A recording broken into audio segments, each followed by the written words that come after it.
pour réaliser ce pliage de la grenouille sauteuse.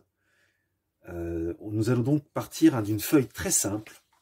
Donc tu vois, c'est une feuille de format A4 que tu peux avoir absolument partout, avec n'importe quelle feuille. On n'a pas besoin d'un papier spécial. Et donc, pour préparer ça, en fait, je te montre, j'ai déjà fait des pré-plis avant. Une fois qu'on a cette feuille A4, on va faire ça. Donc, quand on a la feuille, on va la plier en deux. Ça, c'est le pliage de base, hein, vraiment, pour déjà obtenir donc un rectangle que l'on veut. Ce rectangle, je te montre, hein, au final, ça va faire ça. Ça nous fait un rectangle qui est composé de 2 carrés. Donc, pour avoir ce rectangle de 2 carrés, l'idée, c'est qu'on va poser donc la feuille, on va la plier en deux. Comme ça, on obtient la moitié, le centre de la feuille dans ce sens-là. Après, on va pouvoir, en la retournant, faire un pli. On ramène ça, en fait, sur le bord, sur le pli qu'on a fait au centre, ce qui nous permet d'obtenir, tu vois, cette forme un peu d'avion. Comme si on voulait faire un chapeau, peut-être que tu connais les pliages des chapeaux. Ça fait cette forme-là. Et après, eh bien, tu vois, on peut plier. On a cette forme de chapeau, comme ceci. Et donc là, on a tous les plis pour réaliser notre rectangle. Ce qui est très important dans tous les plis, c'est toujours de bien poser, de bien marquer, comme ceci, les traits. Et après, comment on va faire? On n'a pas besoin de ciseaux. On prend la feuille et on va simplement déchirer sur la longueur. En faisant ça, on obtient donc notre grand rectangle. Là, j'ai fait une grande feuille, hein, ça fera une grosse grenouille. Hein. Grand rectangle composé de 2 carrés. Tu vois, quand tu le replies, hop, ça te fait 2 carrés. Ça, c'est vraiment la base déjà pour avoir le départ du pliage.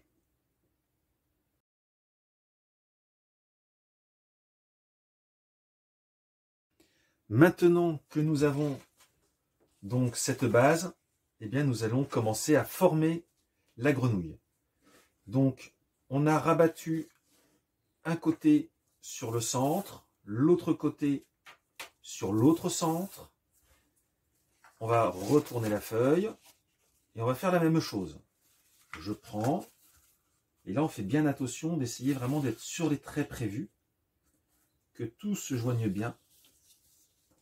On essaye d'être au maximum précis, sachant que même si tu n'es pas parfaitement précis, la grenouille va quand même fonctionner. Tu verras. Et ça, j'en parlerai en fin de vidéo. Hein. Donc, on marque déjà. Et une fois qu'on a marqué un peu, on marque encore un peu plus, tu vois.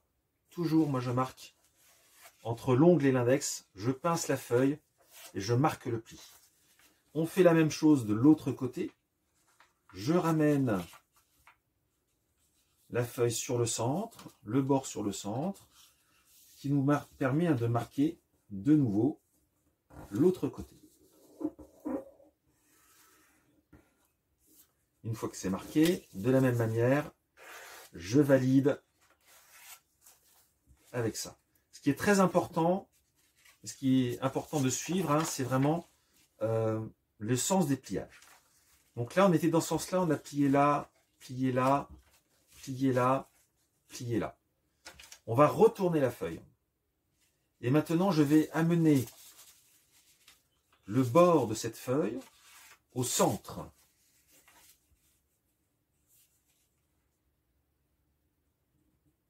On fait bien attention.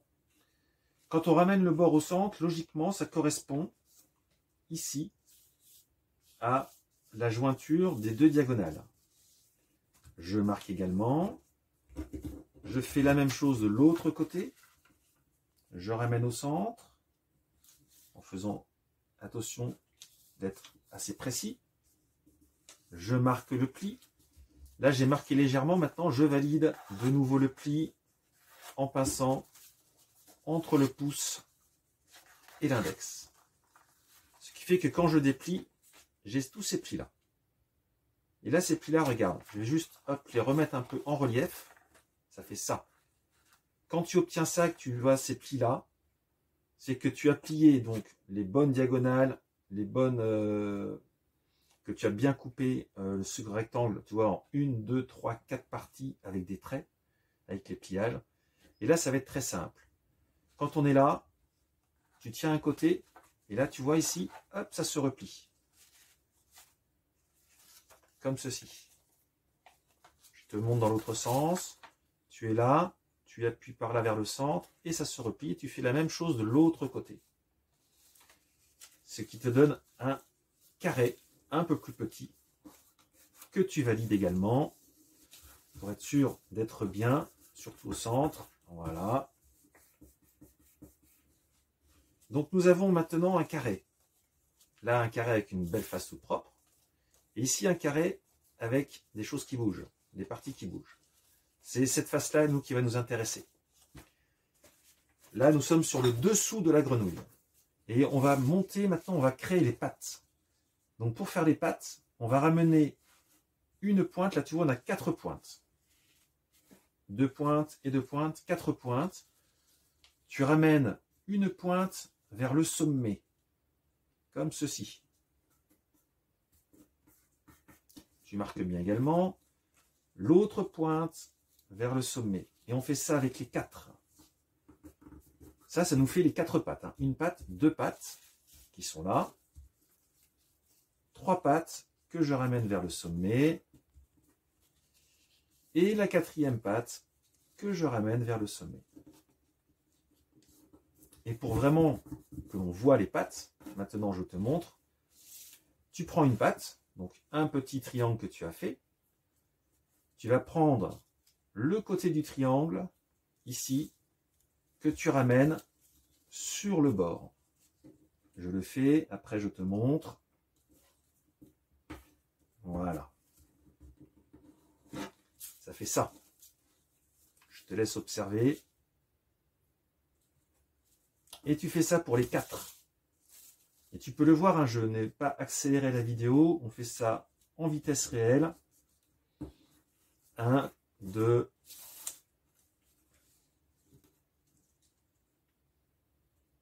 3 et 4. Au final, si tu as bien suivi ces pliages, dans ce sens-là, ça ressemble à ça. Et quand tu retournes ton carré, regarde ça, ça ressemble à ça. Donc là, tu vois les 4 pattes qui dépassent du corps. Ok ? Maintenant qu'on a formé cette base avec les pieds, eh bien, on va pouvoir former le corps. Donc pour le corps, nous sommes ainsi, on a les pattes qui sont posées au sol, dans ce sens-là, et là, alors il y a un côté, tu vois, où ça fait ça, et l'autre côté, par contre, si tu prends, bah, hop, tu peux plier. Donc là, on va plier, on va ramener la pointe vers l'autre pointe. La pointe vers l'autre pointe, ce qui fait qu'après, je valide au centre, là. À ce niveau-là, je peux tourner dans l'autre sens, tu vois, on peut s'amuser comme ça. Ce qui fait qu'au final, quand on ouvre, ça nous fait ça. Là, on a un trait central. Ce trait central, après, on a le choix. Tu vas choisir un côté ou l'autre, peu importe. Ça peut être ce côté-là, ce côté-là. On a l'avant de la grenouille, l'arrière de la grenouille, ou inversement, l'avant, l'arrière. D'accord ? On va dire que là, c'est l'avant de la grenouille. J'aplatis un peu. Je prends le bord qui est vers l'avant de la grenouille, que je ramène au centre, sur le trait que je viens de créer. Ce qui nous fait ceci. Je ramène l'autre bord au centre également. Ce qui nous fait ça.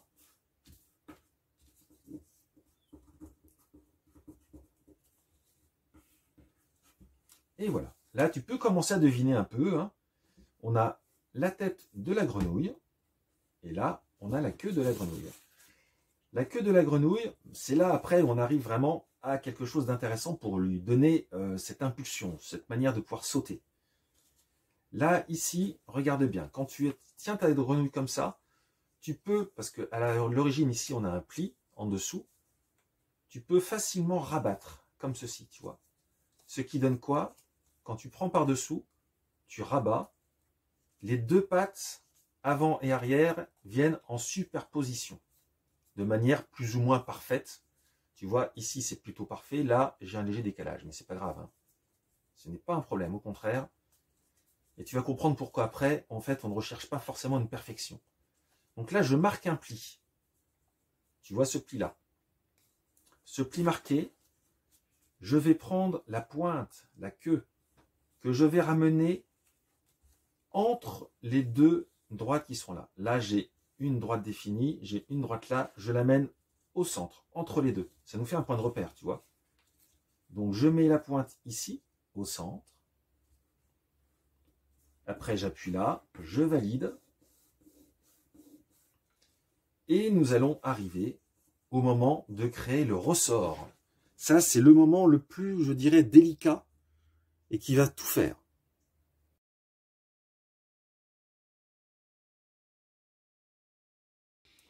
La grenouille est donc formée et l'idée maintenant, parce que c'est le but, c'est de pouvoir faire sauter la grenouille.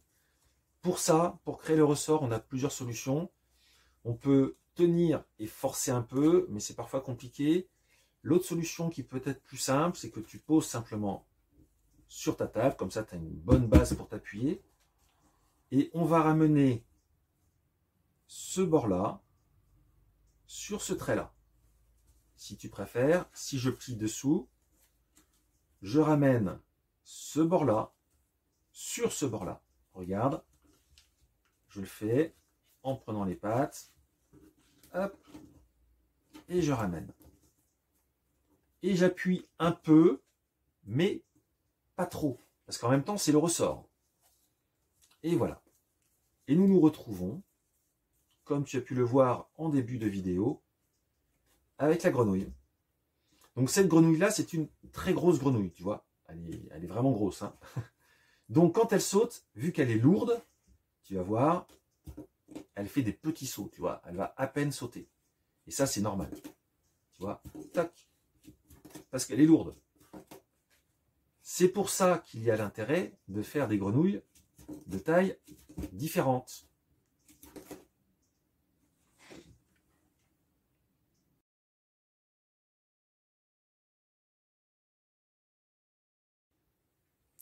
Pour faire des grenouilles de taille différente, eh ben, tu peux, tu vois, ça c'est la chute de la feuille hein, qu'on a eue au départ, donc pour faire cette grosse grenouille que je viens de faire devant toi.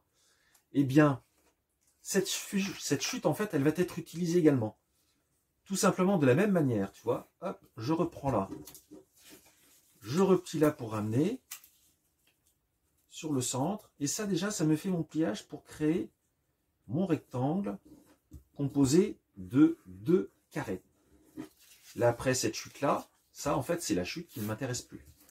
Donc ça, simplement, je plie pour faire ça propre. Voilà.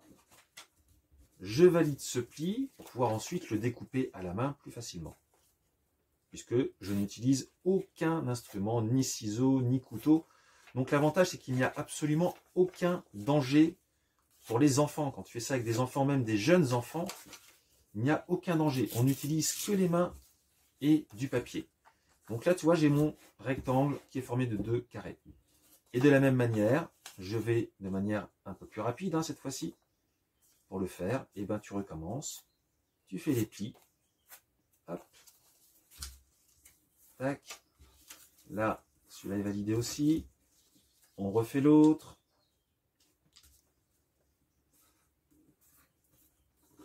On refait l'autre dans l'autre sens. Et donc là, déjà, on a les premiers plis. Tu retrouves, tu vois, le même principe que ce que je t'ai montré juste avant avec la grosse grenouille. Et de la même manière, ben, tu vas faire une petite grenouille. Je t'ai donc montré le pliage des grenouilles. Tu vois la différence déjà avec cette très grosse grenouille. Là, j'ai une grenouille un peu moyenne. Là, j'en ai une un peu plus petite. Et on peut vraiment faire toutes les tailles. On peut aller de plus en plus petit. Et alors, le secret du saut, qu'est-ce qui va se passer? La logique, je t'explique, c'est que ton papier, il est de la même épaisseur pour cette grenouille-là, cette grenouille-là, cette grenouille-là. Donc celle-là, elle est beaucoup plus lourde, forcément. Celle-là, plus légère, mais avec la même épaisseur de papier. Le ressort de la grenouille, il se fait à ce niveau-là. C'est au niveau de ce dernier pli, d'accord? Sur la grenouille plus grosse, voilà. Le ressort, c'est ça. Forcément, le ressort ici, même s'il est important, par rapport au poids, ça va faire un moins gros saut. C'est logique. Si après, tu prends une grenouille plus petite, déjà, elle va sauter un peu plus, tu vois. Si elle veut bien. Et la grenouille encore plus petite, elle va tout de suite, si elle veut bien sauter, on est en direct, hein, je ne coupe pas. Hop, regarde, ça y est, tac, là, elle a bien sauté. Donc il y a des fois, elle va sauter à l'endroit, des fois, elle va arriver à l'envers. Et c'est là aussi tout ce qui est amusant, c'est qu'avec ta famille, avec tes amis, tu peux vraiment faire des concours et t'amuser à dire, mais quelle est la grenouille qui va sauter, comment elle va sauter, est-ce qu'elle va sauter arriver sur ses pattes, est-ce qu'elle va arriver à l'envers. Et ce qu'il faut savoir, c'est que vraiment, chaque grenouille est unique. Plus elle va être petite, et plus tu vas faire des plis peut-être au niveau du ressort qui ne seront pas toujours pareils. Des fois, tu auras des grenouilles qui vont être des sauteuses plus en longueur, et tu en auras certaines, tu verras, c'est vraiment étonnant, qui vont sauter, mais vraiment en hauteur. Tu peux le voir, je te mettrai une ou deux vidéos à la fin, où tu vas voir qu'il y a vraiment des sauts qui sont très très hauts. Donc c'est très amusant. Tout dépend de la taille. Tu vois, si tu choisis une grande, une moyenne, une plus petite, tu peux encore faire des plus petites également. Moi, je me suis amusé à en faire à une époque, il y a de ça 30 ans, hein, je m'amusais à en faire, mais des toutes petites comme ça, vraiment toutes petites. Alors c'est plus, faut faire très attention quand tu les fais, parce que c'est plus fin comme travail, mais tu as des sauts de grenouilles possibles, de toutes sortes. Donc voilà, je te souhaite un bon amusement, une bonne création de grenouilles, avec toi-même, avec la famille, avec les enfants, avec les amis. Amuse-toi. Il y a vraiment de quoi faire avec ces petites grenouilles sauteuses, très simple à réaliser, avec aucun moyen spécifique. Tu vois, une feuille A4 que j'ai prise qui ne m'a rien coûté ou presque. Donc n'importe quel papier peut le faire, n'importe quel endroit te permet de le faire, et tu peux vraiment t'amuser. Voilà, donc amuse-toi bien, et puis si tu veux, n'hésite pas, n'est-ce pas, également à me mettre des commentaires, à me dire comment tu as réussi tes grenouilles et ce qu'il s'est passé avec. Amuse-toi bien.